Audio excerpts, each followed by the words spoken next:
जत नगरीची कुलस्वामिनी श्री यल्लम्मा देवीच्या यात्रेनिमित्त येणाऱ्या भाविक भक्तांचे हार्दिक हार्दिक स्वागतोत्सुक श्रीमंत शार्दूल राजे डफळे अध्यक्ष श्री यल्लम्मा देवी प्रतिष्ठान जत, सर्व पदाधिकारी व कर्मचारी श्री यल्लम्मा देवी यात्रा कमिटी जत। जत नगरीची कुलस्वामिनी श्री यल्लम्मा देवीच्या यात्रेनिमित्त येणाऱ्या भाविक भक्तांचे हार्दिक हार्दिक स्वागतोत्सुक माननीय श्री सुरेशराव शिंदे सरकार, माजी सभापती, सांगली कृषी उत्पन्न बाजार समिती सांगली व सुरेशराव शिंदे सरकार मित्र परिवार जत।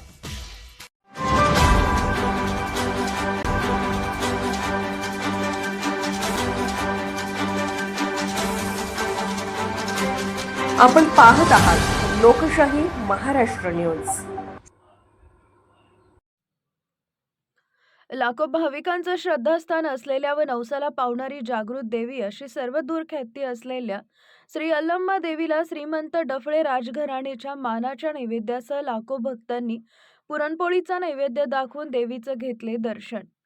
आज मंगळवारी पहाटे देवीचे पुजारी सुभाष कोळी व श्री स्वप्नील कोळी यांनी पहाटे देवीस अभिषेक घालून देवीची विधिवत पूजा केली। देवीची खणा नारळानं ओटी भरली, त्यानंतर देवीची आरती केली। श्री यल्लम्मा देवीच्या यात्रेतील आज दुसरा दिवस देवीला महानैवेद्य दाखविण्याचा। आज देवीला पुरणपोळीचा नैवेद्य दाखवण्यासाठी महाराष्ट्र, कर्नाटक, आंध्र प्रदेश, तामिळनाडू आदी राज्यातून भाविक भक्त दुचाकी, चारचाकी व मोठ्या वाहनातून, त्याचप्रमाणे यात्रेसाठी आरक्षित केलेल्या महाराष्ट्र राज्य परिवहन विभागाच्या बसमधून यात्रास्थळावर येऊन देवीला पुरणपोळीचा नैवेद्य दाखवत होते। काही भाविक भक्त तर यात्रेतच 3 दगडाच्या चुलीवर श्री यल्लम्मा देवीसाठी पुरणपोळीचा नैवेद्य बनविताना दिसत होते। श्रीमंत डफळे राजघराण्याला देवीला नैवेद्य दाखविण्याचा मान असल्यानं शुक्रवारी दुपारी 12 वाजता श्रीमंत डफळे घराण्याचे सदस्य व ज्येष्ठ श्रीमंत इंद्रजित उर्फ बाबाराजे डफळे, त्यांच्या धर्मपत्नी श्रीमंत उर्वशीराजे डफळे, यल्लम्मा देवी प्रतिष्ठान जतचे अध्यक्ष श्रीमंत शार्दूलराजे डफळे, श्रीमंत अमृताराजे डफळे, युवराज अनिरुद्धराजे व युवराज शिवांश राजे हे राजवाड्यातून मानाचा नैवेद्य घेऊन तो वाजत गाजत देवीच्या मंदिरात घेऊन आले। यावेळी श्रीमंत डफळे यांचा परिवार उपस्थित होता। यावेळी श्रीमंत डफळे राजघराण्याच्या वतीनं देवीला मानाचा पुरणपोळीचा नैवेद्य दाखवण्यात आला। आज सकाळपासूनच श्री यल्लम्मा देवीला पुरणपोळीचा नैवेद्य दाखविण्यासाठी हजारो भाविक भक्त रांगेत उभे होते। देवीला नैवेद्य दाखवून देवीचं दर्शन घेऊन मंदिरातून बाहेर पडत होते।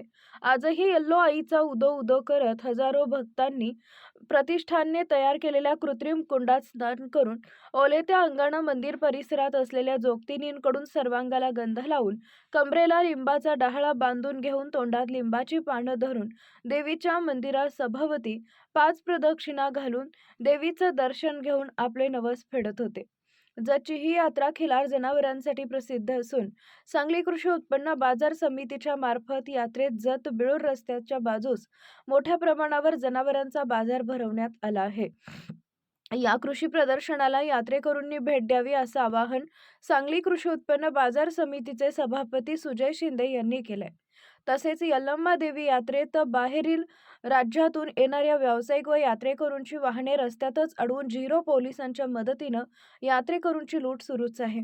एवढंच नाही तर जनावरांच्या बाजारात टेम्पोत जनावरे घेऊन आलेल्या वाहनधारकांना वेटीस धरून त्यांच्याकडूनही पोलीस हप्ते वसुली करत आहेत। बुधवार यात्रेचा शेवटचा दिवस असून पहाटे देवीचे पुजारी सुभाष कोळी हे घोड्यावर बसून मंदिरापासून पालखी घेऊन नगर प्रदक्षिणेसाठी बाहेर पडतात। त्यांच्याबरोबर मानाचे झग घेऊन जोगतिनी सहभागी होतात। ही पालखी श्रीमंत डफळे यांच्या राजवाड्यावर जाऊन त्या ठिकाणी देवीची खणा नारळानं ओटी भरण्यात येते। त्यावेळी मानकर यांच्या राजघराण्याच्या वतीनं मानसन्मान केला जातो। नंतर ही पालखी मानाची 5 मानकरी यांच्या घरी माहेर करून यात्रास्थळावर येते। या ठिकाणी पालखी आल्यानंतर पालखी मंदिरासभोवती 5 प्रदक्षिणा करते। त्यावेळी हजारो जोगतिनी आपले जग घेऊन या पालखी फेरीत सहभागी होतात। दुपारी ही पालखी किचाच्या ठिकाणी जाते। यावेळी देवीचं मंदिर भाविकांना दर्शनासाठी बंद होते। किचाच्या ठिकाणी धगधगत्या अग्निकुंडाभोवती पालखीच्या 5 प्रदक्षिणा झाल्यानंतर देवीला बळी देणारे मानकरी तलवारीनं बळी देतात। त्यानंतर देवीचे पुजारी हे अग्निकुंडात प्रवेश करून बाहेर पडतात व किचाचा कार्यक्रम पार पडतो. यावेळी श्री यल्लम्मा देवी प्रतिष्ठानच्या वतीने श्रीमंत शार्दूलराजे डफळे हे पुढील भरवण्यात येणाऱ्या यात्रेचे प्रसिद्धी पत्रकाचे उपस्थितांना वाटप करतात. अशा प्रकारे यात्रेची समाप्ती होते. लोकशाही महाराष्ट्र न्यूज चॅनलला लाईक करा, शेअर करा आणि सबस्क्राईब करा.